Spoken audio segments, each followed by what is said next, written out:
Welcome everyone to the Coaster Spot. This is Alex, and today we're going to do a full tour of Halloween Haunt at Dorney Park. This runs until the first weekend in November. And first, a few things to let you know about is there is a chaperone policy in place now, actually all the time, not just Haunt. It's been in place for Haunt for a while. 15 years and younger need to be with somebody 21 years or older, and 10 people can be accounted for one adult. And there is a no boo necklace, so if you're scared, you can have a necklace that you can pay like $15 for, and then on the midways the scary people won't scare you, but you are out of luck inside of the houses. There is fast lane, so you can skip all the houses, and if you do buy the fright lane fast lane, it does include all the rides as well, which can be very helpful on a busy day. And while Haunt is going on, of course, all the rides are available, but Planet Snoopy does close when Haunt starts at 7 p.m. We don't cover the family-friendly stuff, but here is a map of all the family-friendly things that they do during the day for the trick and treats. So there it is for you. The thing about their family-friendly event, for the previous, I don't know how many years, it's always been up in the water park. This year, it's all around the amusement park, so it's not segregated to one area, so I think that's great. Great change this year. I'm happy they did that. Starting out the houses, we are going to begin with the newest, opened last year. It is Ghost in the Machine, located right next to the new for 2024 roller coaster Iron Menace. Quick thing about Iron Menace, it is a dive coaster, 7 across, 3 rows, floorless seating. You go beyond vertical on the drop, 3 inversions, and some twisted elements. A lot of fun. Definitely ride this. A fantastic night ride. But Ghost of the Machine, last year we absolutely loved it. It is one of the best local regional haunted houses, I would say, we've ever done. The theming on here is just so well. This year, there are so many scare actors. Every corner, there is someone there to scare you and make you feel uneasy. Great theme with McCavish Steel. It's just a steel baron who is like, you know, overbearing, doesn't treat his employees very well, and it completely fits in perfectly with Iron Menace. It was pretty much a prequel to the roller coaster last year, and it fits in really well with the new Scare Zone, which we will talk about once we get to the Scare Zone segment of the video. All right, let's go around and show you all the rest of the houses. I'm gonna show you from oldest to newest from now on. In the Talon Plaza is gonna be blackouts. Let me tell you what it looks like in there. There you go. That's the maze. It's just the lights out and you find your way through, and occasionally a scare actor is gonna jump out at you and scare you. But yeah, it's pitch black. It's okay. But you get lost. There's not much to it. I say it's the worst one here. Skip it if you are tight on time. Side of the Steel Forest Plaza is going to be a returning favorite, Trick or Treat. We went through it this year. It is as good as always. A little short, but it's witch-themed house. It's fun. Lots of cool props. As I said, a little short, but always a fun one. And usually the line is super short and you get through it really quickly. So that's always a positive. So you might want to do this one in the middle of the night when the lines are super long for things like Ghost in the Machine or Roadside. Another one of our favorites, it is getting a little bit long in the tooth, is going to be Bad on the Bayou. This one, I think we had a bad run. There's just not a lot of people inside of it today. But the theming is fantastic. I don't think I want to see this one go, but I feel like I want to see a good refresh on this one in the near future. Anyways, still definitely try this out. It's kind of all by itself, so be sure not to miss it. As you're heading down to the lower part of Dorney Park, right below the giant Ferris wheel, it's going to be Tourist Trap. It's been here for a few years now, quite a few years now. He is the collector. He used to collect lots of items around the world, and now he's trying to collect you. Let's see how it is this year, shall we? All right, Tourist Trap. It's still so good, you know. I love seeing everything he collects, all the different victims. Seems like he's eating the dogs today too in there. That's kind of weird. And you know, it's been around for a while, but I think it can stay for a few more years. I think it's starting to run its run, but it's still good. It's still your like second favorite, right? Yeah, what was it before that? It was like a hotel themed one, so very similar. So I don't think I ever changed the layout. So that for me, that makes it feel even older. Because I'm old. I remember doing the skeleton key in that one. It was good. Yeah, I miss the skeleton keys. That was a really good concept. Yeah, if you don't know, a few years ago they had a skeleton key and you got brought into a special room. It was really neat. Anyways, let's move on to the next one. On the way to Steel Forest, next to Revolution is Necropolis. This is going to be kind of a graveyard walk. We're going to go inside, see how it is, and let you know how it is this year. Years past Necropolis, we've never been a big fan of it. This year, really enjoyed it. It just goes back and forth throughout a lot of graveyard scenes. But there are a lot of actors in there doing really well, and that's the thing about it. Some nights you might have a really good run through of some of these, and the scenery doesn't make that much of a difference. But some night you might have just really good actors, really scaring you, really getting into the feel and the theme of the house, and can make a big difference. This year, we loved it. In the lower end of Dorney Park, right by the creek, and just past the fabulous drop tower of Demon Drop, is going to be a roadside stop and shop. Unfortunately, I would say this year that roadside has gone down a notch. It's the same route more or less, but some scenes were changed around, some were removed. The actors always do a really good job. It's your, you know, farmhouse where they are butchering all types of animals and then they start butchering you type of deal. So, you know, inbred crazy folk as you go around the house. As I said, it's still really good going through the corn stalks and everything, but just things were removed and just not as good this year, unfortunately. There are definitely changes, unfortunately. Not for the better. So for this year, I'd definitely say that Necropolis and this have made a switch. Before we head over to our scare zones to tell you about all of them, if you want a really good selfie with lots of cool mood lighting, not with just the ghouls, just really cool mood lighting, highly suggest the pathway between Steel Force and Thunderhawk. It's beautiful. Look at this, so pretty. Now that we've finished off all of the houses, let's get to our scare zones. We're going to start with the newest one and one of my favorite locations for a scare zone in the park, just because of all the trees and all the lighting they can do here. But it's the Steel Yard. Yes, the same name of the area in the park that was introduced here, but now they have a scary version of it during the night with a bunch of those workers out to get their revenge, more or less, on you. Amazing lighting. Let's take a look inside of here.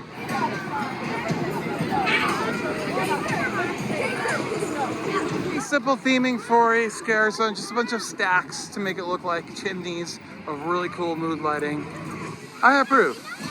The Steel Yard already looked fantastic. It only needed a little bit more to make it into a spooky version, because it's already kind of spooky as it was. So I love the rotating cogs right here.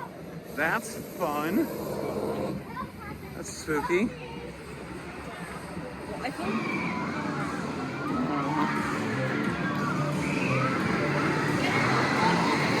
Enjoy what they've done with the thematics, but as far as scare actors, I don't know if they caught it in a really bad time with a shift change, but they just weren't there, unfortunately.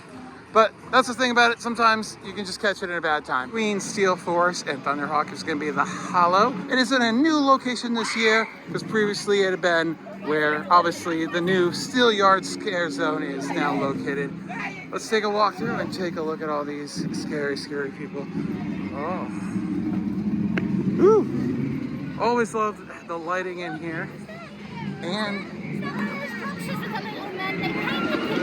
yes. And they can see it moving in the box. That's amazing. Some say they capture your soul.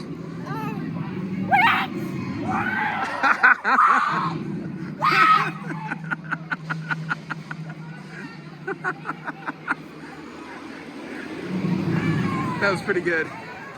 Rare appearance of the wife, Ariel. She's here. Hi. Doing the social media tonight. Thank her. I would say kind of like a Salem, Massachusetts kind of themed scare zone. Very fun, as you notice. And one little quick aside, Road Rally has turned into the Boulevard. I love that. They added a bunch of scenery. Really excited to try this out. We're gonna do it in a few weeks. So be sure to hit that bell for instant notifications when the video comes out, because we're gonna have just a fun vlog hanging out sometime in October. So check that video out on the channel, coming soon. If you're trying to get across the creek from Thunderhawk, this is gonna be closed off for the remainder of the year for these games. Right in the center of the park, you have this little party zone. They have a DJ, another one of those bars, and then they just have a bunch of like iconic characters from different scare movies. So you got like Freddy Krueger, you got Pennywise, things like that. That's fun.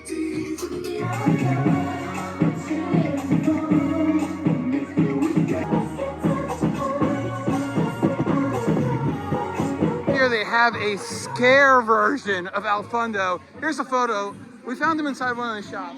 I don't know where he appears, but you definitely want to try to get your photo with him. Wasn't Scare Fundo or Fun? Al Scardo fun? Yeah, this makes sense. Multiple entrances can be found for Carnival, as it is in the center of the park. You can access this kind of by the whip or by the Hydra, down the hill from the Hydra. It's your evil circus themed scare zone. Let's take a little walk through and see the madness. That's scarier than the scare people. The giant pickle. You got Jack down here this year.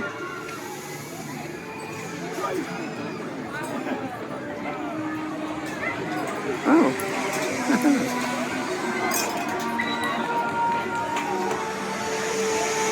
Multiple friends are coming up. They're your friends. Friends. He looks like your friend. I don't have any friends. I don't have any friends. Why don't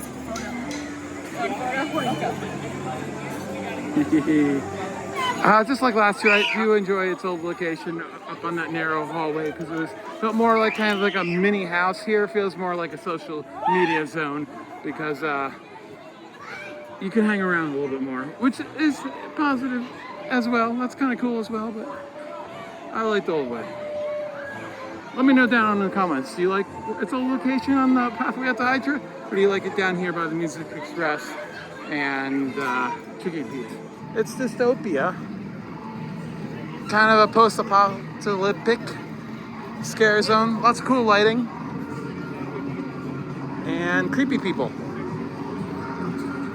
Like this guy.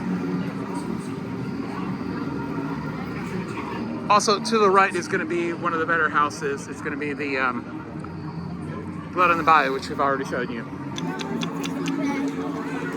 One of the scare zone that's been around forever is going to be the Port. Always enjoy this because it just has these absolutely ginormous sets with these giant pirate ship that's coming up here. And there's a bar in here as well. This year there is a pumpkin ale done by Funk Brewing, the same company who brought you the Iron Menace lager. It's very tasty. I highly suggest it. And then of course they have the blood bags. Those are always fun. And here's that bar right there. There it is. Looks like we've already missed last call, but yeah, there it is. Lots of pirate scare people throughout here. And one of our shows is also going to be a skeleton crew, which I'll talk to you about it when we get to the show portion. Yeah? The show wasn't free. Pay up. How much? However many doubloons you have. I don't have any. How about some grog? What? I don't have any, I'm sorry. That's even worse. Any rum? I'm fresh out. He has some beer in his Why is belly. the rum always good? It's the question. Always ask. I tend to recycle it. You recycle? Okay. What's this? Oh gosh. I don't think I want to watch this. All right. You probably don't want to watch it. Okay, bye. Okay, let's go. Fresh batch. Wait. With that being our last scare zone, we'll just transition right into the shows. There are 3 of them. We'll talk about this one right here. It's Skeleton Crew. It's been around forever. It's an acrobatic type show. We'll give you some clips here. It's always a fun time. They do mix it up every year, typically with a little bit of differences every year. But for the most part, it always does end with the trampoline scene and something with somebody flying up around there. It's always fun. Let's go talk about the other 2 shows. They're at the front of the park, right at the carousel. And our first show at the carousel main gate stage is going to be the opening ceremonies. It's about 5 minutes long, and it takes place every night at 6:55. Now, if it's a busy night and you really want to get all the houses done without the fast lane, I would suggest probably skipping this. But if you're coming in right around the time that it starts, or you have right lane, I would definitely suggest giving it a look. It's kind of fun, a little campy. But a sacrifice happens, and you get to see at least one monster from each scare zone or house, which is kind of cool. And then multiple times a night are going to be our second show on this stage, and it is the Screeches. This is a full production show of singing and dancing, full band, so all the music is done live, which is nice to see. I do have some criticisms of it. I like that it's all done live in real time and everything, but I feel like there was almost too many performers and the stage just got a little too crowded. Therefore, the show isn't very high energy as far as the dancing goes, and the song selection is somewhat odd. Some of them don't really feel all that Halloween feeling, but overall, it's a fun show. It's about 15 minutes long if you want to give it a try. Of course, there's plenty of merchandise. Best place to get it is going to be over at the main gift shop to the left of the main gate, to the left of the carousel. It's very spooky at night. It's very dark and creepy. Here's a look at all the Halloween haunt merchandise for this year. Oh, this is cool. They have a sticker set of all the different mazes and scare zones, buttons, lanyards. Of course, in here is where you can also get those Nobu lanyards as well. The Dorney Park hat and gloves, which right now in September we probably don't need, but in October could be a must. Coasters, figurine stuff, a hoodie there. Let's look a lot of fun. I wish it had the core zipper. No kangaroo. A cutoff sweatshirt. Is that what you would call that? Yeah, pop top. There you go. And haunt bags, fanny packs, and then cups. All the logos on them. Those are fun. And then they have a cool display in here. Always kind of do it up in here pretty nicely for haunt. Kind of fun to check this out every year, regardless if you buy anything. And exclusional type things that are so cute. Look at the bat. There you go, for trick or treats. Of course, that was family-friendly event that they do on the Saturdays and Sundays. That is Dorney Park Halloween Haunt for 2024. Once again, a fantastic event. I would say it's my favorite one of Six Flags Great Adventure and Hershey Park. Hershey Park's mazes are pretty much on the same level as this place, but they're just not as many and they don't have any entertainment and their scare zones are absolutely terrible. Great Adventure is a wild card and they're not even ready this weekend when they're supposed to have all their new houses. So be sure to subscribe because we'll show you how all those new houses that include like Stranger Things, Texas Chainsaw Massacre, Trick or Treat, and a bunch of other IPs go. Very intrigued to see how that turns out. But for now, this is my favorite place to go get spooked locally in the Philadelphia, New York area. Thanks for watching. This has been Alex. Like, comment, and subscribe. And we'll see you very soon for more spooky.